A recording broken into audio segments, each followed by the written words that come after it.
দর্শক, স্বাগত জানাচ্ছি এশিয়া পোস্ট নিউজে। আপনাদের সঙ্গে আছি আমি তারেক আহমেদ।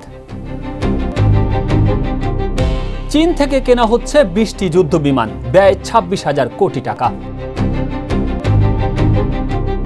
কার পার্টসের নামে যন্ত্রাংশ খুলে আনা হচ্ছিল রেঞ্জ রোভার BMW। 500 টাকায় মেলে আস্ত ঘোড়া, হাত বদলে ঢাকায় 400 টাকা কেজিতে বিক্রি হয় গরু নামে। নেপালের ভয়ঙ্কর সেই ঢলের পানিতে ভেসে যাবে বাংলাদেশও। চাঁদা না পেয়ে জাতীয় গ্রিডের নির্মাণাধীন সাব স্টেশনে বিএনপি নেতার ভাঙচুর। উই পোকায় খাওয়া টাকার পরিবর্তে বৃদ্ধ দম্পতিকে 2 লাখ টাকা দান করলেন প্রবাসী। এতক্ষণ শুনছিলেন সংবাদ শিরোনাম, এবারে বিস্তারিত।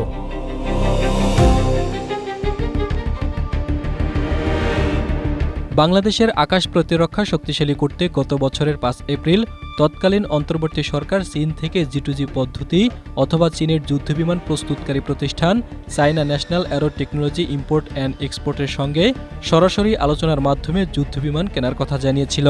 এবার সেই পথেই হাঁটছে বিএনপি সরকার। চীন থেকে চতুর্থ প্রজন্মের 20টি J-10CE বহুমাত্রিক যুদ্ধবিমান কিনছে সরকার। এর জন্য চুক্তির খসড়াও তৈরি করা হয়েছে। এসব বিমান কেনা ও পরিচালনায় খরচ হবে 26,322 কোটি টাকা। সরকার 8 অর্থবছরে এই টাকা পরিশোধ করবে। দৈনিক সমকালের এক প্রতিবেদনে এসব তথ্য উঠে এসেছে। প্রতিবেদনে বলা হয়েছে প্রতিটি যুদ্ধবিমানের দাম পড়বে 771 কোটি 21 লাখ টাকা। ফলে 20টি বিমানের জন্য খরচ হবে 15,424 কোটি 20 লাখ টাকা। আর এই বিমানগুলো পরিচালনার জন্য প্রয়োজনীয় প্রশিক্ষণ সহ 6টি খাতে খরচ হবে আরও 10,926 কোটি টাকা। প্রধানমন্ত্রীর কার্যালয়ের সাম্প্রতিক নথিসূত্রের বরাত দিয়ে সমকালের প্রতিবেদনে বলা হয়েছে, চলতি অর্থবছর থেকে শুরু করে 2034 থেকে 2035 অর্থবছরের মধ্যে যুদ্ধবিমান কেনার অর্থ পরিশোধ করবে সরকার। ফলে 2027 সালের মধ্যে 6টি J-10CE যুদ্ধবিমান চায় বাংলাদেশ। বাকি 14টি ধাপে ধাপে আনা হবে।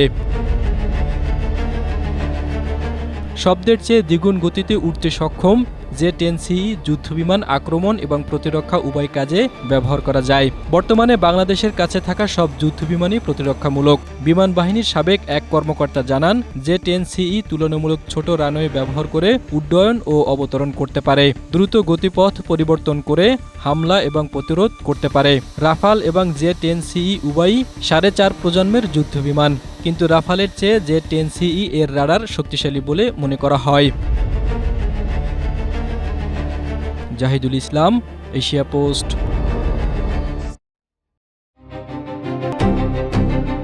দামি দামি গাড়িকে কয়েকটি অংশে কেটে আমদানি করা হচ্ছিল অভিনব কৌশলে, যার মূল উদ্দেশ্য ছিল এসব দামি গাড়ির যন্ত্রাংশ হিসেবে দেখিয়ে বিপুল পরিমাণ রাজস্ব ফাঁকি দেয়া। চালানটি মোংলা বন্দরে পৌঁছানোর পর গোপন সংবাদের ভিত্তিতে কাস্টমস চালানটির খালাস কার্যক্রম স্থগিত করে। বিআরটিএ ও কুয়েটের বিশেষজ্ঞ দলের সহায়তায় কাস্টমস কর্মকর্তারা পরীক্ষায় নিশ্চিত হন যন্ত্রাংশ নয়, কৌশলে আস্ত গাড়ি আমদানি করা হচ্ছিল। পরীক্ষায় দেখা যায় তার ও সেন্সর সহ গাড়ির সামনের অংশ, পেছনের অংশ এবং ছাদের অংশ জোড়া লাগালে আস্ত গাড়ির কাঠামোই ফিরে পাওয়া যাবে। ঢাকার ক্রাউন অটোমোবাইল সার্ভিসেস নামে একটি কোম্পানি এই অভিনব কৌশলে রেঞ্জ রোভার ভোগ, BMW 650i, লেক্সাস LX 570 এবং টয়োটা ক্রাউন অ্যাথলেট মডেলের 4টি গাড়ি এই চালানে নিয়ে এসেছে। এসব গাড়ির মোট দাম বাংলাদেশের বাজারে 4.5 থেকে 7.25 কোটি টাকা। অথচ চালানে গাড়িগুলো আলাদা আলাদা যন্ত্রাংশ হিসেবে দেখিয়ে শুল্কায়নযোগ্য মূল্য ধরা হয়েছিল মাত্র 10 লাখ টাকা, যার বিপরীতে শুল্ক কর দেখানো হয়েছিল 6 লাখ টাকা। এ দৃশ্য জামালপুরের তুলসীপুর ঘোড়াহাটের। প্রতি বৃহস্পতিবার এখানে বসে দেশের অন্যতম বড় ঘোড়ার বাজার। দূর দূরান্ত থেকে আসে ক্রেতা বিক্রেতা। তবে এই হাটকে ঘিরে গড়ে উঠেছে এক গোপন মাংস বাণিজ্যের নেটওয়ার্ক। অনুসন্ধানে জানা গেছে হাট থেকে একটি অসুস্থ ঘোড়া 500 থেকে 1000 টাকায় কিনে নেয় একটি চক্র। এরপর প্রশাসনের নজর এড়াতে সেগুলো নিয়ে যাওয়া হয় প্রায় 30 কিলোমিটার দূরের ব্রহ্মপুত্রের দুর্গম চরাঞ্চলে। সেখানে দিনের আলো নিভিলেই শুরু হয় অন্য খেলা। তদন্তে উঠে এসেছে পুরো চক্রটি পরিচালিত হতো 3টি আলাদা দলের মাধ্যমে। প্রথম দলের নেতৃত্বে ছিলেন দুদু মিয়া, তার কাজ ছিল হাট থেকে ঘোড়া সংগ্রহ করা। দ্বিতীয় দলের নেতৃত্বে আলফাজ। গভীর রাতে ঘোড়া জবাই করে মাংস প্রস্তুত করতেন তারা, আর রাজধানীতে 400 টাকা কেজি দরে মাংসে পৌঁছে দিত এমদাদের দল। অর্থাৎ হাট থেকে থালা পর্যন্ত পুরো যাত্রাপথ ছিল সুসংগঠিত। তুলসীপুরে একটা জায়গা আছে, সেখানে মানে হাট আর কি, তো ওইখান থেকে ঘোড়াগুলো সংগ্রহ করে ওরা নিয়ে আসে। এখানে এনে তুলসীর চর, মাইনকার চর একটা জায়গা আছে, সেখানে ওরা জবাই করে 15-20টা একসঙ্গে জবাই করে প্রতি সপ্তাহে।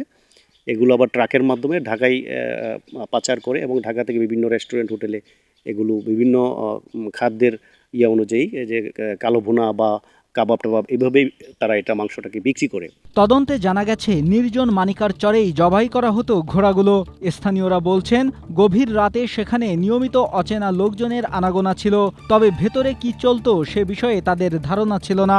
2 নম্বরে কিছু কিছু আছে, লোক আছে, তারা 2-4টা খাবার লেগে এই যে ধরনের ঘোড়া আনে বাইরে থেকে, আইনা এই কাম করে। এখান থেকে ধরে নিয়ে সোন গাছ তলে জবা করে নিয়ে নানান জায়গায় নিয়ে বস্তার মধ্যে বইরা বিক্রি করে দেয়।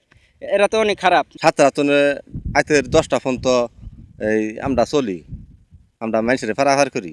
তারপরে মানে ঘোরাওয়ালারা গুস্ত নিছেই না নাই, এটা নিবার অফা, এই নিলে আমরা শাস্তি চাই। চক্রটির তৎপরতার সামনে আসে গেল 23 আগস্ট ভোরে। নুরুন্দি বাজার এলাকায় ব্রহ্মপুত্র নদ পার হওয়ার পর একটি পিকআপ থামিয়ে তল্লাশি চালায় পুলিশ। পিকআপে পাওয়া যায় 950 কেজি ঘোড়ার মাংস। আটক করা হয় আলফাজ সহ 5 জনকে। পরে ভ্রাম্যমাণ আদালত তাদের বিভিন্ন মেয়াদে সাজা দেন। জব্দ করা মাংস মাটিতে পুঁতে ধ্বংস করা হয়। যারা প্রকৃত, যারা কসাই, যারা কাটে, আর যারা দালাল কিনে আনে বিক্রয় করে, কাটাকাটি করে, তাদেরকে আমরা আটক করছিলাম। আর যারা কিনে নিয়ে যায় তাদেরকে পুলিশ আটক করছিল। আর যাদেরকে আমরা আটকাই তাদের মাঝ রাস্তায় টাকা পয়সা নিয়ে তাদেরকে ছেড়ে দেওয়া হয়েছে। অভিযোগের তীর যার দিকে, তাদের একজন ঘোড়া ব্যবসায়ী দুদু মিয়া। তার বক্তব্য জানতে বাড়িতে গেলেও তিনি ক্যামেরার সামনে আসেননি। তবে তার ভাই ও স্থানীয় ইউপি সদস্য আবুল কাশেম ঘোড়া ব্যবসার সঙ্গে সম্পৃক্ততার বিষয়টি স্বীকার করেছেন। আপনার ভাই, দুদু ভাই, উনি কতদিন যাবত ব্যবসা করে? কমপক্ষে 25 বছর হবে। মেলা আছে, 25 বছর হবে। যে কোন ডিস্ট্রিক্টের নাম্বার চাই না, ওর কাছে সব নাম্বার আছে। গেল 23 আগস্ট চক্রের সঙ্গে জড়িত কয়েকজনকে আটক করে স্থানীয়রা। পরে তাদের ছেড়ে দেওয়ারও অভিযোগ উঠেছে। অভিযোগ রয়েছে ইউনিয়ন বিএনপির সভাপতির ছেলে মেহেদি হাসান টাকার বিনিময়ে তাদের পুলিশের হাতে তুলে না দিয়ে ছেড়ে দেন। তবে এ অভিযোগ অস্বীকার করেন মেহেদি। কোনো মানুষ বাজারে আটকাইলো আর কেউ দেখলো না, আমার ওইখানে বসলো, বা আর্থিক লেনদেন করতে সময় লাগে, কেউ টাকার সাথে নিয়ে করে না। এদিকে পশু জবাই ও মাংসের মান নিয়ন্ত্রণ আইন 2011 অনুযায়ী ঘোড়া জবাইয়ের কোনো বিধান নেই বলে জানিয়েছেন প্রাণী সম্পদ কর্মকর্তা। পশু জবাই এবং মাংসের মান নিয়ন্ত্রণ আইন 2011-তে ধারা 12-তে যে কথাটা বলা আছে যে কোন কোন পশুগুলোকে জবাই করা যাবে, এবং সেই লিস্টে গরু, ছাগল, ভেড়া, মহিষ এবং পশু পাখির মধ্যে হাঁস, মুরগি, কবুতর, এগুলো যেগুলো উল্লেখ করা আছে তার মাঝে আসলে ঘোড়ার লিস্টে নেই। তার মানে ঘোড়াকে আসলে জবাইয়ের উদ্দেশ্যে কখনো এটাকে মাংসের জন্য জবাই করা যাবে না। চক্রের কয়েকজন সদস্য আইনের আওতায় এলেও এখনও ধরাছোঁয়ার বাইরে রয়েছেন মূল হোতাসহ বেশ কয়েকজন। তাদের গ্রেপ্তারে অভিযান অব্যাহত রয়েছে বলে জানিয়েছে পুলিশ। ঘোড়ার মাংস খাওয়া হচ্ছে বিভিন্ন রেস্টুরেন্টে, এই জন্য আমি এটার বিরুদ্ধে সোচ্চারভাবে আছি, এবং এই চক্র যাতে পরবর্তীতে এরকম আর ন্যাক্কারজনক কাজ করতে না পারে, আমরা পুলিশ হিসেবে আমাদের সর্বোচ্চ সতর্কতা এবং নজরদারি অব্যাহত থাকবে। হাট থেকে চর, চর থেকে রাজধানী, দীর্ঘদিন ধরে চলা এই অবৈধ মাংস বাণিজ্য কতটা বিস্তৃত তা নিয়ে এখন প্রশ্ন উঠেছে। ভোক্তার অজান্তে থালায় কি পরিবেশন হয়েছে সেই উত্তর খুঁজছে আইনশৃঙ্খলা বাহিনী। আর পুরো চক্রের নেপথ্যে ব্যক্তিদের আইনের আওতায় আনার অপেক্ষায় স্থানীয়রা। Desk report, Asia post. Nepal ভৌগোলিকভাবে হিমালয়ের উঁচুতে অবস্থিত এবং বাংলাদেশে একটি নিচু বদ্বীপ। 26 আগস্ট নেপাল তিব্বত সীমান্তে একটি বিশাল হিমবাহ ধসের কারণে ভয়াবহ ঢল ও আকস্মিক বন্যা দেশটির ওই অঞ্চলকে পুরোপুরি ধ্বংসস্তূপে পরিণত করেছে। মুহূর্তের মধ্যে বিশাল বিশাল বিল্ডিং চূর্ণ বিচূর্ণ করে দিয়েছে এই ঢল। নেপালের বিশাল এই হরপা বানের পানি বাংলাদেশে প্রবেশ করবে কিনা তা নিয়ে চিন্তায় মানুষ। নেপালের নদীর পানি ভারত হয়ে বাংলাদেশে প্রবেশ করে এবং সবশেষে বঙ্গোপসাগরে গিয়ে পড়ে। তবে দীর্ঘ নদীপথ, বিভিন্ন শাখা নদী এবং অববাহিকায় নানা পরিবর্তনের কারণে উজানের আকস্মিক ঢল সরাসরি বাংলাদেশে পৌঁছায় না। যদিও নেপালে প্রচণ্ড বৃষ্টি বা হিমবাহ গলনের কারণে হঠাৎ বন্যা দেখা দিলে ভারতের নদীগুলোতে পানির চাপ বাড়ে। এই অতিরিক্ত পানির প্রবাহ নিচের দিকে থাকা বাংলাদেশে এসে পৌঁছালে উত্তরাঞ্চল বা সংলগ্ন অববাহিকায় আকস্মিক বন্যা বা নদী ভাঙনের ঝুঁকি তৈরি করতে পারে। সব মিলিয়ে নেপালের ভয়াবহ বন্যা বাংলাদেশের জন্য তাৎক্ষণিকভাবে আতঙ্কের কারণ না হলেও ভারতের নদ নদীর পানির প্রবাহ বৃদ্ধি পেলে এবং তারা ফারাক্কা বাঁধ খুলে দিলে বন্যার পরিস্থিতি তৈরি হতে পারে বাংলাদেশেও। জাতীয় গ্রিডের সাবস্টেশন নির্মাণ কাজের অংশ হিসেবে নদী থেকে বালু উত্তোলন করে পাইপের মাধ্যমে নির্ধারিত স্থানে ভরাট করছিল একটি ঠিকাদারি প্রতিষ্ঠান। এরই মধ্যে স্থানীয় এক বিএনপি নেতা কাজের সঙ্গে সংশ্লিষ্টদের কাছে প্রতি বর্গফুট বালুর জন্য 1 টাকা করে 10 লক্ষ ফুট বালুর জন্য 10 লাখ টাকা চাঁদা দাবি করেন। চাঁদা দিতে অস্বীকৃতি জানালে কাজ বন্ধ করে দেওয়া সহ নানা হুমকি দিয়ে আসছিলেন বিএনপির ওই নেতা। চাঁদা না দেয়ায় রাতের আধারে নির্মাণাধীন জাতীয় গ্রিডের বালু ভরাটের পাইপ ভেঙে দিয়েছে বলে অভিযোগ করেছেন ঠিকাদার। আমি কিছুদিন আগে একটা এক্সকেভেটর দিয়ে ডাইকের কাজ করতেছি, তখন হলো এখানের স্থানীয় ইউনিয়ন বিএনপি কদমতলা ইউনিয়ন বিএনপির সভাপতি আব্দুল সালাম উনি আসলেন, দেখলেন এবং রাতে আমাকে ফোন করছে অনেকবার, তো আমি ওনার ফোন ধরতে পারি নাই। পরে ব্যাক করার পরে বলল যে কদমতলা ইউনিয়নের মধ্যে বালু ফেলানোর কাজ বাহিরের কোনো লোক করতে পারে না, এটা এখানের লোকদের নিয়ে করতে হয়।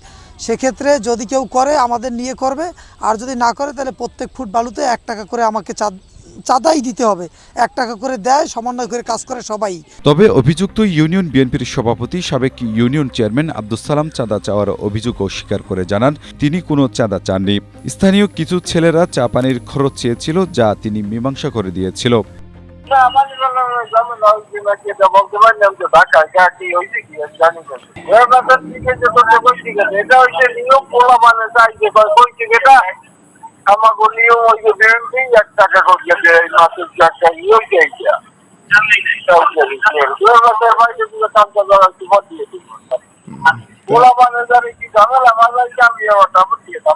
মঙ্গলবার রাতে পিরোজপুরের কদমতলায় এই ঘটনাটি ঘটে জানিয়ে স্থানীয়দের মাঝে ক্ষোভ দেখা দিয়েছে।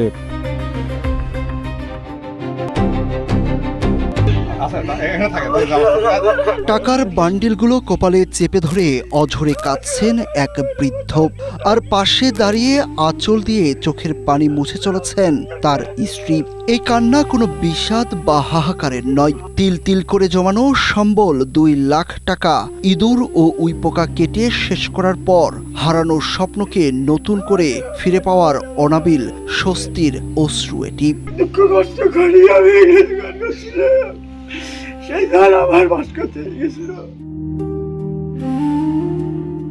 কষ্টে জমানো 2 লাখ টাকা উইপোকায় কেটে ঝাঁঝরা করার পর বৃদ্ধ দম্পতি নিঃস্ব হয়ে এক প্রকার দিশেহারা হয়ে পড়েছিলেন। দূরপ্রবাস সৌদি আরব থেকে প্রবাসী মিজানুর রহমান সুমনের পাঠানো এই 2 লাখ টাকার অনুদান বুধবার বিকেলে যখন তাদের হাতে তুলে দেওয়া হচ্ছিল, তখন বৃদ্ধ দম্পতির চোখে মুখে সেই অশ্রুসিক্ত আবেগ আর আনন্দের মুহূর্ত উপস্থিত প্রত্যেক মানুষের হৃদয় ছুঁয়ে যায়। হাতের মুঠোয় টাকার বান্ডিল আসতেই বাকরুদ্ধ হয়ে পড়েন দিনমজুর তোফাজ্জল হোসেন। পরম ভালোবাসায় টাকার বান্ডিলগুলো নিয়ে হাউ মাউ করে কেঁদে ওঠেন তিনি। বৃদ্ধ এই দম্পতি দুহাত তুলে সৃষ্টিকর্তার শুকরিয়া আদায় করতে করতে কাঁদতে থাকেন। যে কান্না কিছুদিন আগেও ছিল চরম হতাশার, প্রবাসী সুমনের মানবিকতায় সেই কান্নায় আজ রূপ নিল পরম আনন্দ ও বেঁচে থাকার নতুন আশায়। আর মিজানুর ভাই আমাকে 2 লাখ টাকা সেখানে থাকে, সে জায়গা থেকে আমাকে ইয়ে করবে, দান করবে। উইপোকায় নষ্ট হয়ে যাওয়া টাকার সমপরিমাণ অর্থ হাতে পেয়ে আবেগ আপ্লুত হয়ে পড়েন তোফাজ্জল। চোখের সামনে যেন নিজের হারিয়ে যাওয়ার স্বপ্নকেই আবার নতুন রূপে ফিরে পেলেন তিনি। Desk report, Asia post.